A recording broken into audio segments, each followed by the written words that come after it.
හොඳයි සියලු දෙනාම පෙරලා ගන්න පිලිප්පි පොතේ දෙවෙනි පරිච්ඡේදය. අද අපි බලන්ට යන්නේ යටහත් වීම ගැන කියා දීම කියන මාතෘකාව යටතේ තමයි අපි මේ පාඩම ඉගෙන ගන්නට යන්නේ. හොඳයි. අපි මුලින්ම කියවමු දෙවෙනි පරිච්ඡේදය පිලිප්පි පොතේ දෙවෙනි පරිච්ඡේදයේ පළවෙනි පදයේ සිට හතරවෙනි පදය දක්වා අපි බලන්ට යන්නේ. අපි මුලින්ම කියවමු පළවෙනි පදය සිට. ඉතින් ක්‍රිස්තුස් වහන්සේ තුල යම් ඇස්වැසිල්ලක් ඇතනම් ප්‍රේමයේ යම් සැනසෙල්ලක් ඇතනම් ආත්මයන්න් වහන්සේගේ යම් පංගුකාරකමක් ඇතනම් යම් ආදර්ශයක් සහ දයාබරකමක් ඇතනම් නුඹලා එක ප්‍රේමයේ ඇතුව එකඟව සිට එක කාරණයම අභිප්‍රාය කරගෙන එක්සිත්ව සිටීමෙන් මාගේ ප්‍රීතිය සම්පූර්ණ කරන්න. හොඳයි. දැන් පළවෙනි පදයේ සහ දෙවෙනි පදයේ අපිට පෙන්වලා දෙනවා ඉතින් ක්‍රිස්තුස් වහන්සේ තුල යම් ඇස් වැසිල්ලක් ඇතනම් කා තුලද ක්‍රිස්තුස් වහන්සේ තුල යම් ඇස් වැසිල්ලක් ඇතනම් දැන් අප ඇස් වහන්නේ ක්‍රිස්තුස් වහන්සේ තුලද නැත්තම් අපි තුලද කියන එක අපි බලමු මේකේ පාඩමේ අවසානයේ එද්දි මොකද මා හිතනවා ඕගොල්ලෝ සියලු දෙනාම මේ පිලිප්පි පොත මේ දෙවෙනි පරිච්ඡේදයේ කියවලා ඇති කියලා.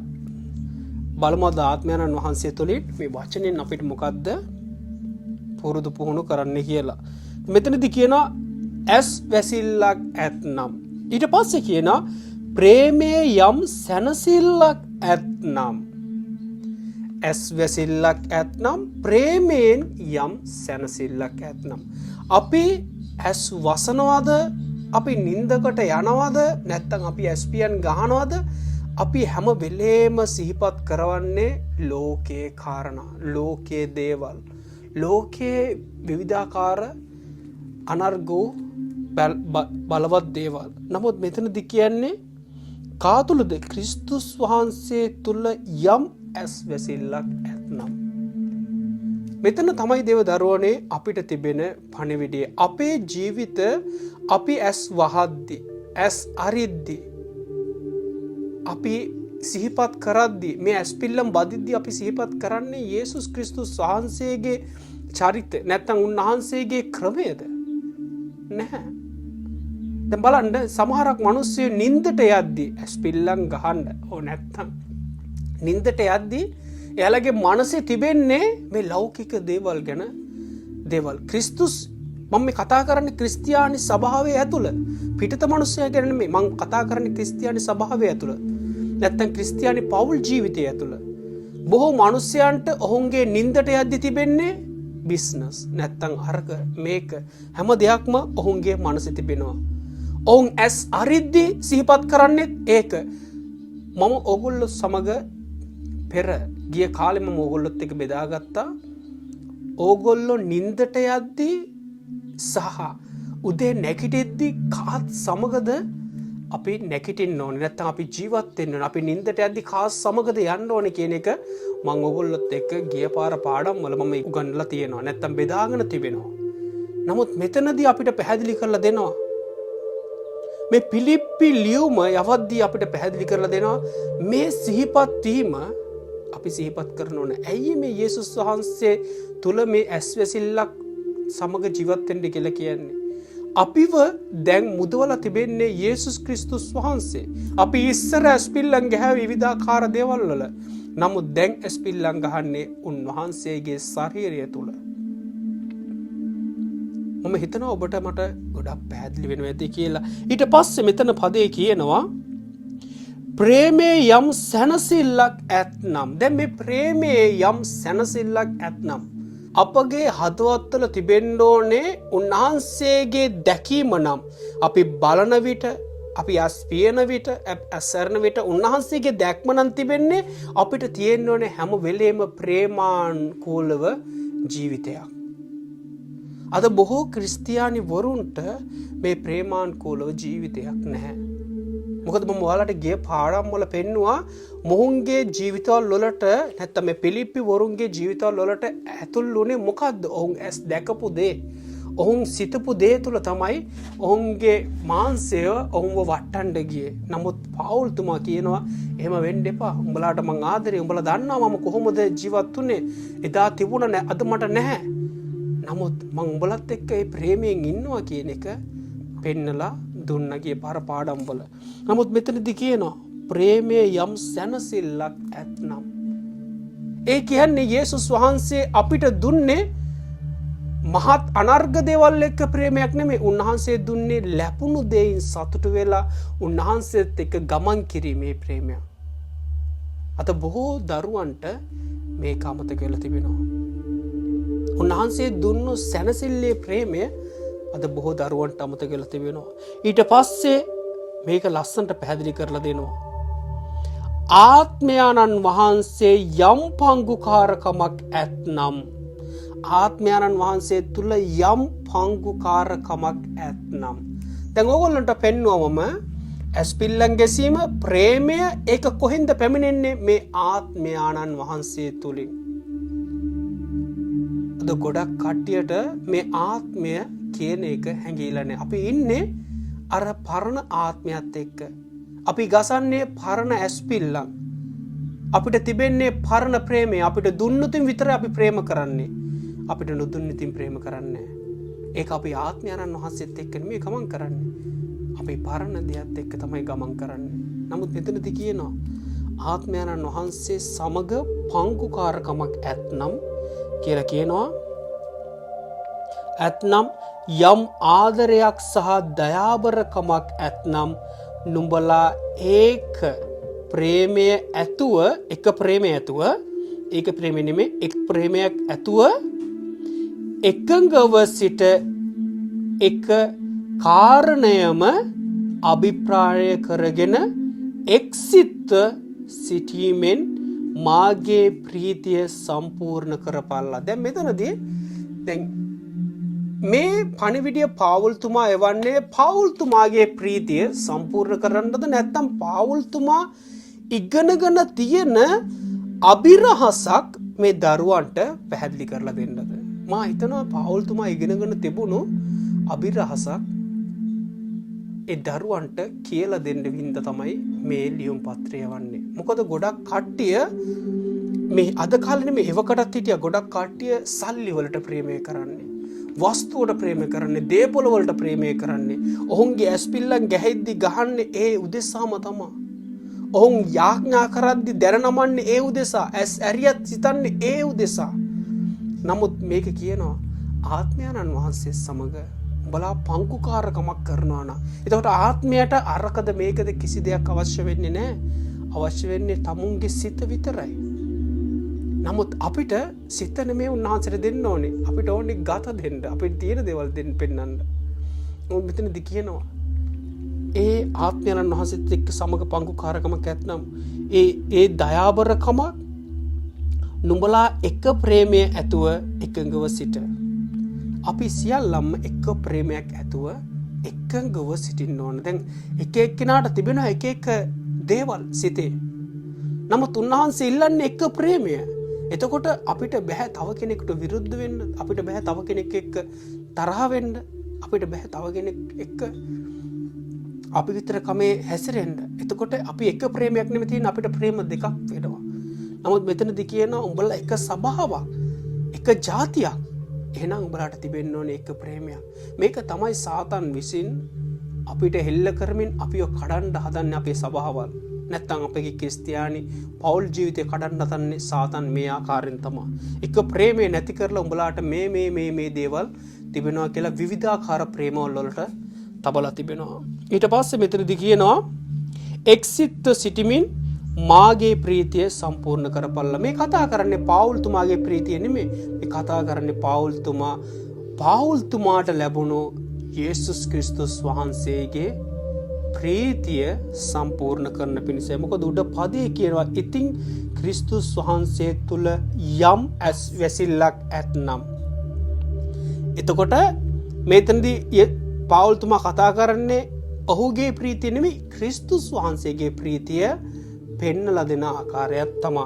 ඊට පස්සේ පදේ පක්ෂවාදී කමෙන්වත් නිෂ්පල පාරට්ටු කර මෙන්වත් කිසි දෙයක් නොකොට එකිනෙකා තම තමාට වඩා වෙන කෙනෙක් උතුම්යයි යටහත් කමින් සිතාවා. නුඹලා එක්කෙනා තම තමාගේම කාරණා නොව අනුන්ගේ කාරණාත් බලන්න. හොඳයි. දැන් මෙතනදී පාවුල්තුමා අපිට පෙන්නලා දෙනවා පක්ෂවාදීකම නිකුරුණේ පාරට්ටු කර ගැනීමක්. දැන් උඩ පදවල් තුන අපි පදවල් දෙක බලද්දී අපිට පේුණා මේ දේ අස්පිල්ලම් ගහද්දී උඹලා ගසන්න ඕනේ යේසුස් ක්‍රිස්තුස් වහන්සේ තුළ. එතකොට උඹලාට ප්‍රේමය තිබෙන්න ඕන යේසුස් වහන්සේගේ. එතකොට ආත්මයන් වහන්සේත් සමග උඹලා පංගුකාරය වෙනවා නම් මේ විදියට හැසිරියල්ලා කියලා ඔන්න අපිට කියලා දීලා ඊට පස්සේ අපිට පාවුල්තුමා නිකන් අමුතු විදියට බණිනවා. ඊට පස්සේ කියනවා පක්ෂවාදී නිෂ්පල පාරට්ටු කර කිරීමෙන් කිසි දෙයක් නොකොට අපි නිෂ්පල පාරට්ටු කර ගැනීම තිබෙනවා යේසුස් වහන්සේ තුළ. කී දෙනෙක් මේ වගේ දේවල් වලට අහු වෙලා තියනවද? බොහෝ මිනිසයන් නිෂ්පල පාරට්ටු කර ගැනීම වලට බොහෝ සෙයින් අහු වෙලා තිබෙනවා. සමහර කට්ටිය හිතනවා අනේ ස්වාමිනී ඔබ වහන්සේ අප සමග ඉන්නවා නම් ඔබ වහන්සේ අප සමග ගමන් කරනවා නම් මට මේ දේ ලබා දෙන්න. මට මේ දේ දෙන්න.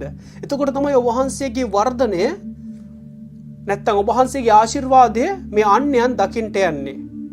එතකොට එක ප්‍රේමයක් නෙමේ ඔහු හිතන්නේ ඔහුට ලැබෙන දේ තුල පමණයි. නමුත් මෙතනදී කියන්නේ ඒක නෙමෙයි. මෙතනදී කියන්නේ පක්ෂවාදී මෙන්. ඒ කියන්නේ අපි තව කෙනෙකුට පෙන්වන්න හදනවා. එයාගේ ජීවිතේ ප්‍රොමෝට් කරන්න නැත්නම් උසස් කරන්න තව කෙනෙකුට පෙන්වන්න හදනවා මේ දේ කියලා. නමුත් පවුල්තුමා කියන එහෙම වෙන්න එපා. උඹලා නිකම් පාරට්ටු කරගන්න යන්නේ. නිකම් උඹලා කතා කරව ගන්න යන්නේ. උඹලා නිකම් පෙනී හිටින්න යන්නේ කියලා කියනවා. ඊට පස්සේ පදේ මෙතනදී කියනවා එකිනෙකා තම තමාට වඩා වෙන කෙනෙක් උතුම් යයි යටහත් කමින් සිතාවා. තම තමාට වඩා අනිත් කට්ටිය උතුම් යයි යටහත් කමින් සිතාවා කියලා කියනවා. දැන් බොහෝ මිනිස්සුන් හිතනවා මේක තිබෙනවා ගොඩක් දේවදාසයෝ. දේවදාසයන්ගේ තුල තියෙනවා අපේ ස්වභාවයේ මේක තමයි ආශිර්වාදය. මෙතනට ඇවිල්ලා ගන්න සුවයෙන් තමයි යේසුස් ක්‍රිස්තුස් වහන්සේව හරියට දකින්නේ කියලා කියනවා. අර ස්වභාවවල වලට යන්න එපා මේක මේ විදියටයි කියලා කියනවා. නමුත් අපි ගිය පාර පාඩම් වල පෙන්නවා තව කෙනෙක් යේසුස් වහන්සේගේ නාමය වංචා ලෙස පාවිච්චි කරනවා. තව කෙනෙක් උතුම් කොට පාවිච්චි කරනවා. එතකොට මෙතනදී පැහැදිලි කරලා දෙනවා අපි හිතන්න ඕනේ අර දේවදාසයා කරන්නේ එයාට තියෙන කාර්යය නම් එයා සුව කරනවා නම් හොඳයි ඒක කරන්න. හැබැයි එයාගේ දේවස්ථානයේ ඉන්න කෙනාව ඇදලා අරගෙන මේ අපේ දේවස්ථානයේ තමයි හරි කියලා එක පෙන්නපුවාම අපි එයාව පහත් කරනවා. නැත්තම් අපි ආව උතුම් කොට සලකන්නේ අපි ආව සුළු කරනවා. නමුත් මෙතන බයිබලයේ අපිට මොකක්ද කියන්නේ? එයා කරන කාර්ය උතුම් කොට සලකන්නේ. ඇයි? යේසුස් ක්‍රිස්තුස් වහන්සේ තුල කරන්නේ. සමහරක් අඩු කුලේ නැත්තම් පහත් තැන සේවය කරන කට්ටිය හිතනවා එයාලා ලොකු බිල්ඩින් ගහගෙන ඉන්නේ. එයාලා මිනිස්සුන්ට පේන්න උසස් කමේ දේවල් යනවා. එහෙම කියලා කියනවා. නමුත් මම ඕගොල්ලන්ට පැහැදිලි කරලා කියලා තියෙනවා එහෙම නෙමෙයි. එයාලා යේසුස් වහන්සේගේ නම ප්‍රකාශ කරනවා නම් එයා කරන්නේ යේසුස් වහන්සේගේ නාමයෙන්. හැබැයි ඇදහිලිවන්තයෝ දැනගන්න ඕන එතනට යනවා වගේම දෙවියන් වහන්සේගේ වචනය හොඳින් අධ්‍යයනය කරන්න. ඒ ලැබෙන දෙයට වක්කත් ඒකෙන් ලබා ගන්න දෙයට විතර නෙමෙයි උන්වහන්සේව තිබුණ හෝ නැත අනුගමනය කිරීම තුළ තමයි අපගේ වර්ධනය වෙන්නේ කියන එක පෙන්නලා දුන්නා. ඉතින් මෙතනදී අපිට පෙනී යනවා අපි තව කෙනෙක් උතුම් කොට සලකන්න ඕන. සමහරක් උදවියේ ඉන්නවා මේ ක්‍රිස්තියානි පෞල් ජීවිතය තුළ අර ස්වභාවයේ කට්ටිය මේ ආකාරයි මේ ස්වභාවයේ කට්ටිය මේ ආකාරයි කියන එක ඔවුන්ගේ ජීවිතවල තබාගෙන තිබෙනවා. ඒ උතුම් කොට සලකන්නේ නමුත් අපේ ස්වභාවයේ කට්ටිය තමයි උතුම් වෙලා ඉන්නේ කියලා කියනවා. තවත් සමහරක් කට්ටිය කියනවා මේ අන්‍යයා පාපයේම ඉන්නේ. අපි විතරයි ධර්මිෂ්ඨකමේ ඉන්නේ. අපිට එයාලත් එක්ක සම්බන්ධතාවයක් නැහැ කියලා කියනවා. නමුත් දේ වචනේ කියනවා ඒ මිනිස්සුවත් උතුම් කොට සලකන්න ඕන. ඇයි අපි එයාලා උතුම් කොට සලකද්දී තමයි අපගේ යටහත්කම අපගේ ප්‍රේමය තවත් වර්ධනය වෙන්නේ. අද බොහෝ කට්ටියන්ට මේ ආත්මික පණිවිඩය මේ ආත්මික ඉගැන්වීම ගැඹුරින් ගිහිල්ලා නැහැ. ඔවුන් හිතන්නේ භෞතික පණිවිඩය භෞතික අධ්‍යයනය විතරයි. නමුත් මෙතනදී අපිට කියනවා බොහෝ දේවල් අපේ තිබෙනවා හදාගන්න. යේසුස් ක්‍රිස්තුස් වහන්සේගේ කුරුසිපත් වීම තුල අපිට බොහෝ දේවල් තිබෙනවා හදාගන්න. යේසුස් ක්‍රිස්තුස් වහන්සේ උන්වහන්සේගේ ගෝලයන්ගේ පාද හේදුවේ ඒ අනිත් කෙනා උතුම් කොට සලකන පිණිසයි. යේසුස් වහන්සේ ඒ ගෝලයන්ට ඒ දරුවන්ට ඒ කාරණා පෙන්වලා දුන්නේ උන්වහන්සේ පහත් කොට ඒ දරුවන්ව අනිත් කට්ටියන්ව උසස් කොට සලකන පිණිසයි. ඒ කියන්නේ උතුම් කොට සලකන පිණිසයි. අපිට මෙතනදී පැහැදිලි කරලා දෙන්නේ ඒකයි පවුල්තුමා. ඒ ලියුම් පත්‍ර යවලා ලියුම් පත්‍ර තුලින් අපිට පැහැදිලි කරලා දෙන්නේ මේක තමයි උතුම් කොට සැලකීම. මේක තමයි ගරු කොට සැලකීම කියන එක පැහැදිලි කරලා දෙනවා. ඊට පස්සේ කියනවා නුඹලා එක්කෙනා තම තමාගේම කාරණා නොව අනුන්ගේ කාරණාත් බලාපල්ලා. දැන් මෙතනදී වැටිපුරම මේ පහර ගහන්නේ දේවදාසයන්ට.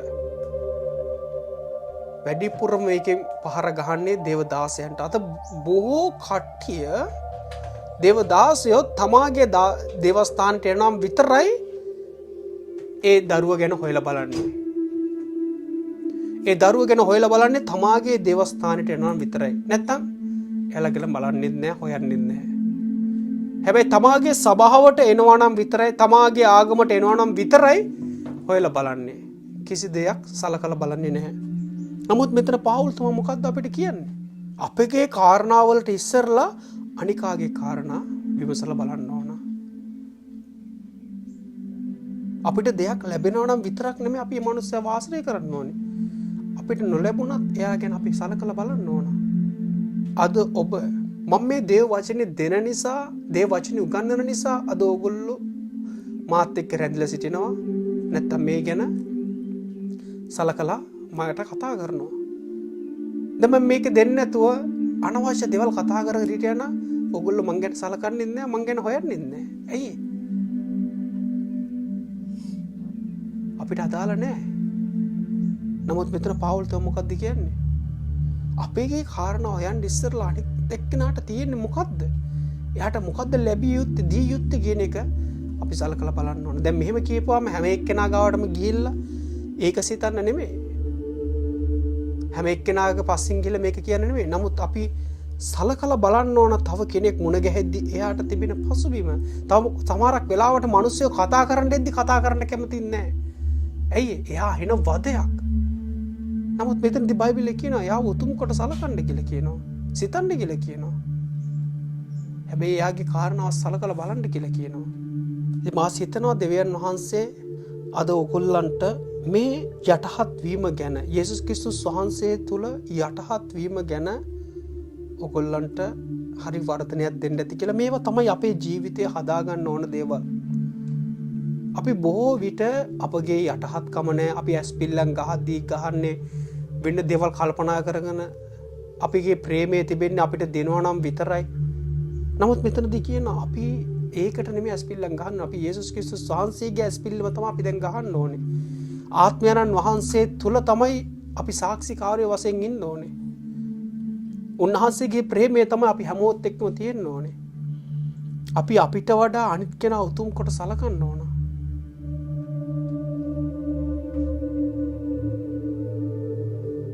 මේක තමයි දෙවියන් වහන්සේ අපිට උගන්වන්න හදන්නේ. මා හිතනවා අද දෙවියන් වහන්සේ මේ පොඩි පණිවිඩය තුල ඔයගොල්ලන්ට මේ පරිච්ඡේදය තුල යම් කිසි පණිවිඩයක් ඔයගොල්ලන්ට ගෙනත් දෙන්න ඇති කියලා. ඉතින් අලුත් පණිවිඩයකින් ආයෙම ඔබ සමග සම වෙනකන් සියලු දෙනාටම ජේසු පිහිටයි.